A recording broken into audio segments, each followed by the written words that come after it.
This is Philip. This is John.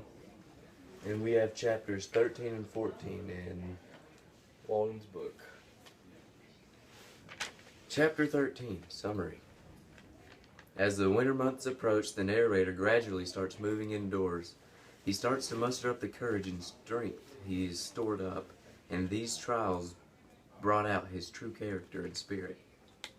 The fire in his breast symbolizes the inspiration and determination to survive. As he's building his new hearth, he puts emphasis on purifying the bricks. This shows that this chapter is really about improving and strengthening his spirit and character. He needs to build a strong soul so he can hold this fire.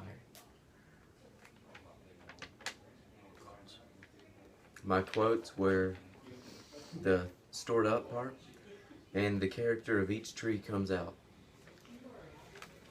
Chapter 14, Summary.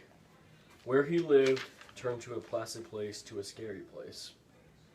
He talks of a neighbor who owned a slave and describes the place he lived with very vivid imagination. He talks of another woman who had went through a lot, losing everything she owned, and then turns really crazy.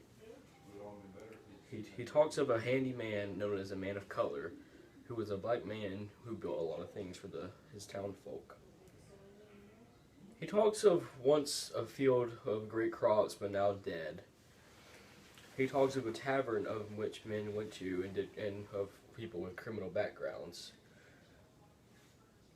He talks of being a mischievous boy, was just being himself as a boy doing things that he shouldn't probably be doing. A survivor of the fire he caused with the boys he knew he feels what once was there when he walks over it years later. There's irony when the final possible source of stimulation, human company, is the most vitalizing one. Quotes, but most of mankind are strangers to wit, as Indians we too powder. Fate, free will, foreknowledge absolute. How blind they cannot see serenity. And the next group, chapters 15 and 16. There is no next group. We're the last group. John, remember? What? Yeah, there's chapters after us. There's not. We're the last group, remember? There's 14 kids.